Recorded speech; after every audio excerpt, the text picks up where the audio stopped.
100% sure what they do when they go away. So that's one of the questions that we're trying to answer here. Where do they go? Where are they trying to get that food? Wait, there it is. So we're turning on the satellite tag so it's ready to go. So we're going to just log on to synchronize with the transmitter. So one of the cool stories that we've got coming out of this project is 34.4. It's right there, Kathy. It's circling around. I'm Dr. Dominique Potvin. I am a senior lecturer in animal ecology at the University of the Sunshine Coast, and I am our resident ornithologist, so that's somebody who studies birds mostly.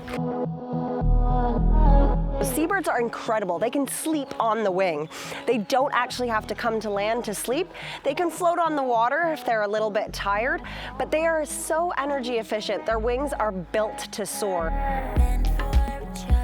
So I've been coming to Lady Elliot since the project started back in 2020, and I'm kind of in charge of all of our bird work. We usually are here to study the red-tailed tropic birds. What we're doing is we're catching them. We're putting bands on them so that we can know who's who and we can identify them later if we catch them again. And importantly, we're also taking things like measurements, a little bit of a DNA sample so that we can tell who's related to who, get a bit of a family tree on the island. And one of our major projects is putting little satellite tags on these birds so that we can figure out where they go, where they hunt for food, where they dive to get their fish to feed themselves and their little ones. They go through a few different stages. When they first hatch, you can see that nice, cute, fluffy, they just look like tiny little fluffy marshmallows with a little black beak and little beady black eyes poking through. They're adorable. Then they start to go through a bit of an awkward phase where they start to lose that downy feathers. They start to lose those and they start to gain what looks a little bit more like an adult bird's feathers. But unlike the adults, these feathers are mottled white and black. So they're still very much a juvenile plumage. You can tell the young ones from the adults because of that white and black. They also don't start growing those nice red tails until they're adults. So those babies, the baby red-tailed tropic birds don't actually have a red tail. The parents will only come and feed the chicks, sometimes every couple of days.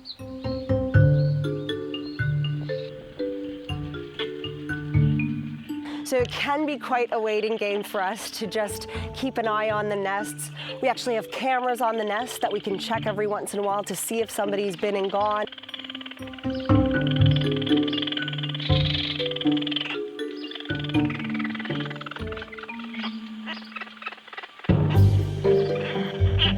So we have to kind of keep an eye on things. We have to wait, we have to watch, and then we have to be ready to go right away. Wait, there it is.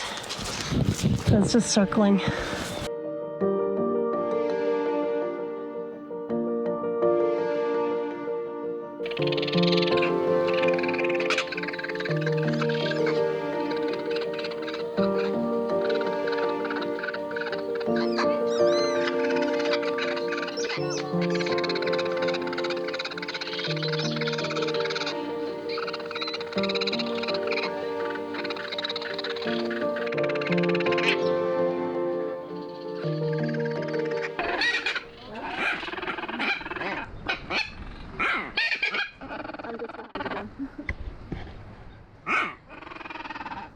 In here we have an adult red-tailed tropic bird.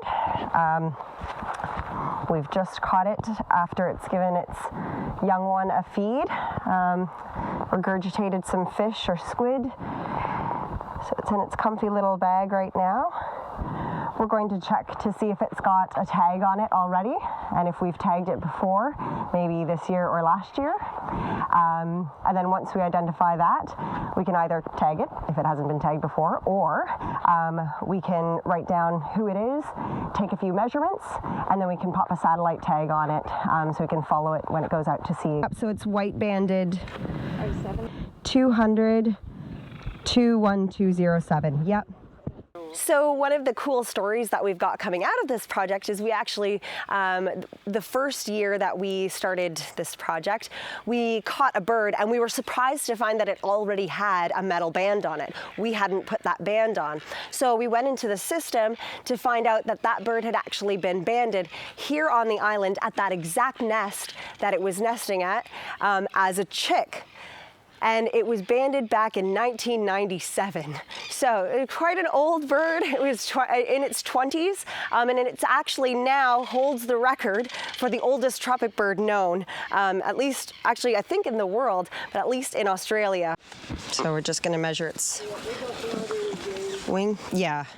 51.4. Lady Elliot Island is one of only 2 islands on the entire Great Barrier Reef where these red-tailed tropic birds actually come to breed. You can't find them anywhere else except for Rain Island way up at in the northern reef.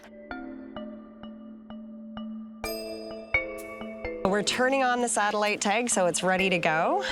You can see that it's got a little solar panel on there so that it doesn't run out of battery when the bird is flying around out there. So we're going to turn it on. Blinking, all good.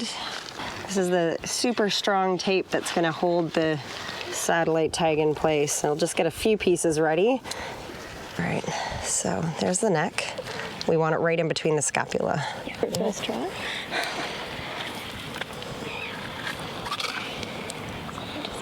They've got very thick feathers, so to sort of keep it waterproof and buoyant. Okay, let me put the...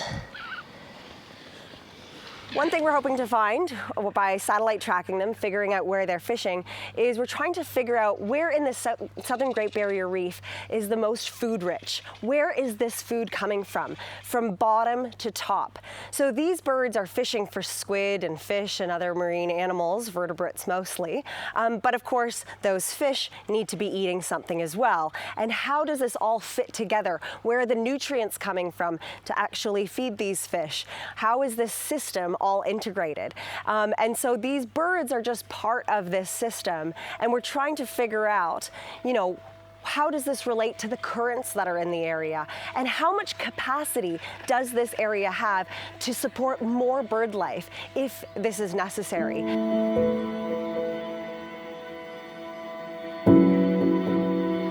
So this is our master station, so we can use this as a little antenna to communicate with the devices that we put onto the birds. So we're going to just log on to synchronize with the transmitter that we just put on this bird here. So if it flashes green, we have a connection to that transmitter and we can go on and download the data.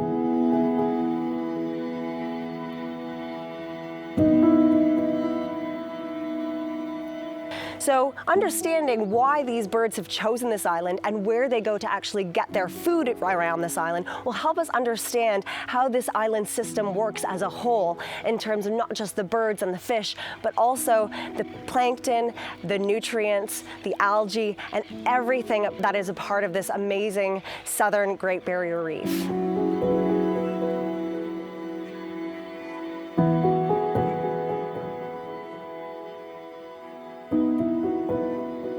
It's just amazing that we can come here and it's just so full of life and so full of questions to be asked and that can be answered. This is a scientist's dream to have somewhere that you can come to and just focus on the work, focus on the questions, and just be immersed basically in something that you love, the biodiversity of the southern Great Barrier Reef, and for me, the amazing bird life that you can find here.